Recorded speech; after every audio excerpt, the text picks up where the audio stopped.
Olá, está começando mais um Papo Saúde. No programa de hoje vamos falar sobre intoxicação. Em todos os lugares que vamos estamos cercados de agentes tóxicos e na maioria das vezes não sabemos da presença deles. Para saber mais sobre esses agentes tóxicos e o que fazer diante de um envenenamento por algum deles, acompanhe a conversa com Joaquim Gonçalves, farmacêutico plantonista do Centro de Assistência Toxicológica, o CEATOX, do Instituto Dr. José Frota. A intoxicação consiste em uma série de efeitos sintomáticos causados quando algum agente tóxico é ingerido, aspirado ou entra em contato com a pele ou os olhos. Existem vários tipos de agentes tóxicos, desde medicamento até plantas e animais peçonhentos. Quais são os principais casos de causas de intoxicação aqui no Ceará, aqui em Fortaleza? Na sequência nós temos a intoxicação por animais peçonhentos, que chega a um número alarmante no momento, né? Especialmente nessa quadra invernosa. Depois nós temos uma intoxicação medicamentosa, que é a mais frequente, que fica em segundo lugar. De acordo com os dados do Centro de Assistência Toxicológica do JF, em 2010, dos 2.102 atendimentos registrados por intoxicação, 979 foram causados por escorpiões. Os medicamentos ficaram em segundo lugar, com 275 casos registrados. Animais não peçonhentos registraram 216 casos, agrotóxicos de uso agrícola 208 e outros animais peçonhentos 102 casos. Até agora, o ranking continua o mesmo. Na última contagem feita pelo CEATOX em abril de 2011, houve 168 casos por picada de escorpião, 34 por medicamentos, 28 por animais não peçonhentos, 23 por agrotóxicos de uso agrícola e 12 por outros animais peçonhentos. Quando é no caso de que só teve contato com a pele, por exemplo, você deve o quê? Lavar na mesma hora ou vir direto para o hospital? Neste caso aí nós temos realmente que fazer a lavagem completa no local, né? Sempre de preferência utilizando água e sabão neutro, para que depois então você possa procurar o serviço de saúde para que sejam tomadas as medidas, os procedimentos necessários.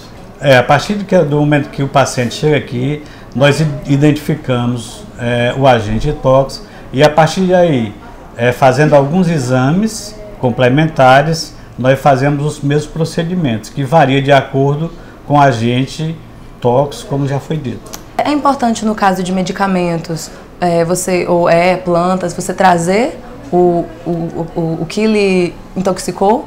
Sim. Nem só no caso das plantas ou qualquer animal peçonhento ou qualquer animal suspeita que tenha peçonha, é interessante que você traga até o local para que a gente possa fazer a identificação e tomar as medidas que sejam as melhores possíveis para o benefício do paciente. Mas não são só as pessoas que são prejudicadas com os efeitos dos agentes tóxicos. Animais domésticos também têm apresentado uma grande incidência em caso de envenenamento. Principalmente por plantas tóxicas, que são plantas ornamentais que as pessoas têm em casa para ornamentar, e essas plantas, quando ingeridas por esses animais, acabam desencadeando processos tóxicos. E recebemos mais ainda envenenamentos provocados por chumbinho, que é um veneno de uso proibido, que se usa para combater ratos, tá certo? E que os animais acabam ingerindo e tendo uma taxa de mortalidade bem elevada.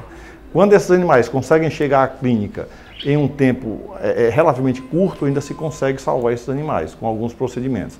Mas, de um modo geral, quando o dono percebe, esses animais já estão mortos. Existem também os envenenamentos, né, ou as situações tóxicas provocadas por alimentos, né, que são dados de forma inadequada aos cães. Não que comida faça mal a cachorro, eu sempre digo isso, mas que muitas vezes esses alimentos são dados já sem condição de serem consumidos. E esses alimentos acabam provocando situações tóxicas nos animais. E também, em último caso, é o que se vê com menos frequência, são as intoxicações provocadas por substâncias de limpeza, como detergente, água sanitária, tá certo? Que também podem levar esses animais a terem situações graves, mas principalmente de origem gastroentéricas, né? Com vômitos, diarreias, e que são mais fáceis de serem solucionadas. Esses são basicamente os 4. E também pode-se falar por medicamento, quando são usados de forma inadequada ou os proprietários deixam em locais de fácil acesso os cães têm acesso a esses medicamentos e acabam se intoxicando e às vezes ainda optam por conta disso. E o que fazer então para evitar esse tipo de acidente? Não ter plantas tóxicas em casa, não usar o chumbinho, já que ele é proibido, tá certo? Manter detergentes, medicamentos em locais que esses cães não tenham acesso e com relação aos alimentos, os mesmos cuidados que nós devemos ter para as pessoas, nós devemos ter para os cães com esses alimentos, para que eles não venham a ter problemas tóxicos com esses alimentos. Então lembre-se, no caso de intoxicação, o primeiro passo para o tratamento é identificar o agente tóxico. Vale a pena prestar atenção nisso. Depois, procure imediatamente um posto médico. Não saia daí, o Papo Saúde volta já.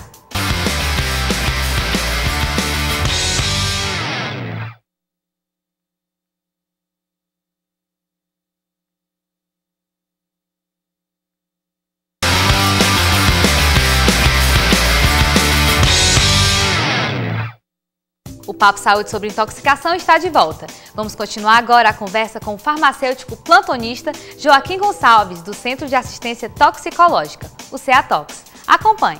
Em relação às plantas, muitas pessoas têm plantas em casa que não sabem que são venenosas. Alguns exemplos desse tipo de plantas, quais são?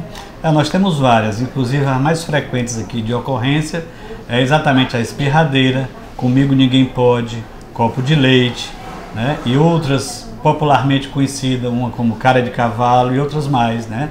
Temos o peão, né? A mamona, todas essas plantas, na verdade, ela tem um grau de intoxicação, de toxicidade. Que são plantas bonitas e as pessoas mantêm em casa e não sabem do perigo que elas apresentam, na verdade? É verdade, aliás, vamos aproveitar a oportunidade para pedir que as mães tenham bastante cuidado, especialmente com as crianças, para que eles não venham a sofrer acidentes dessa natureza. Apesar de apresentarem riscos, as pessoas parecem não se importar em ter plantas tóxicas em casa.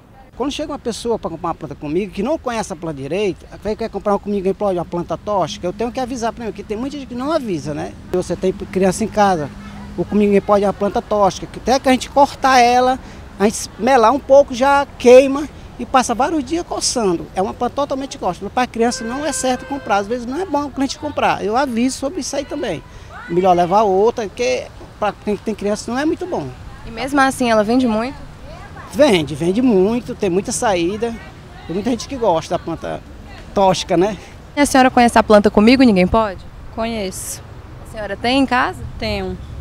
E a senhora sabe que ela é tóxica? Sei. E não tem problema? Não, acho que não tem nenhum problema não. A espirradeira, né, chamada o oleander, né, uma espirradeira, ela também é tóxica e que também deve ter os mesmos cuidados, né, uma planta, ela é bonita porque ela tem flores, né, e se torna um atrativo, né, também, especialmente para as crianças, que é um atrativo tentar pegá-las, e por isso se deve ter muitos cuidados com elas. A senhora conhece a espirradeira, a planta? Conheço sim. A senhora teria em casa? Teria, com certeza. Mesmo sabendo que ela é tóxica? Mesmo sabendo que ela é tóxica. Porque lá em casa não tem animais nem nada, quer dizer, é tranquilo você ter uma planta dessa.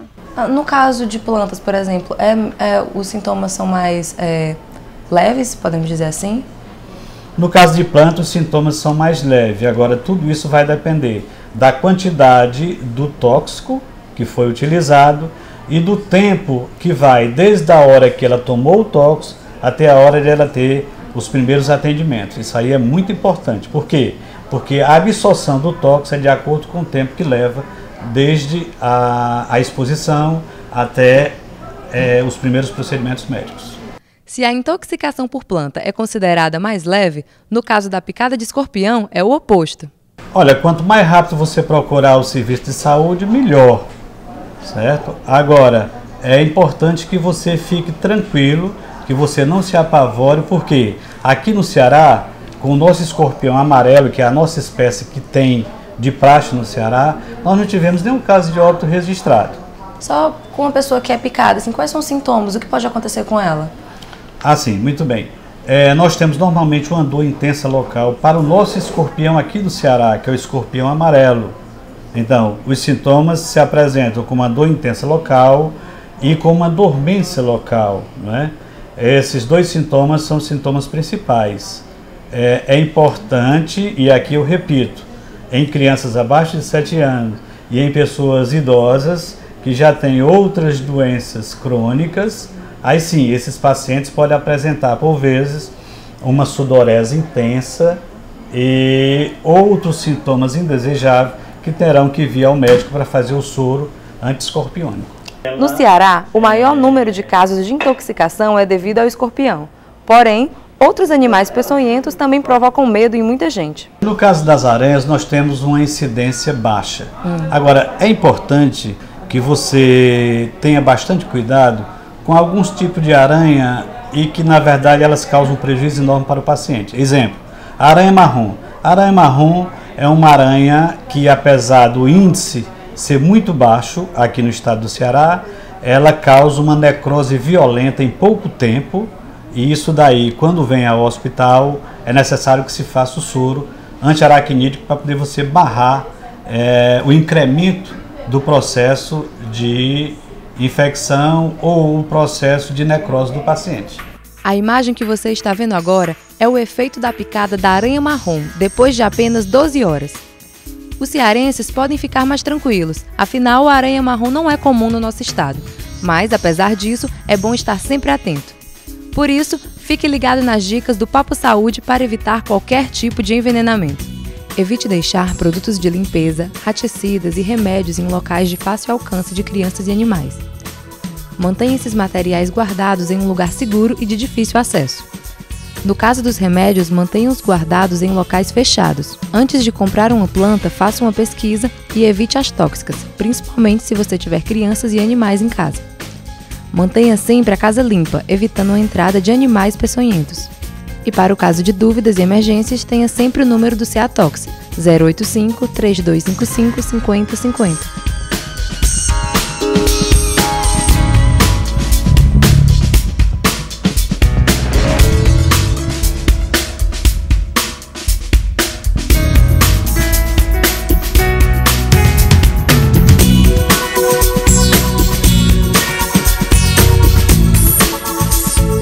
Além de tudo que foi dito no programa de hoje, outro detalhe com o qual devemos ficar atentos é com o uso frequente de raticidas. Por mais inofensivo que o produto pareça ser, opte sempre por usá-lo de uma forma que evite contato prolongado com você e com a sua família. No mais, é só seguir as dicas que foram dadas. O Papo Saúde fica por aqui. Para participar do nosso programa é fácil. Basta mandar um e-mail para paposaude@unifor.br ou ligue para 3477-3422. Até a próxima!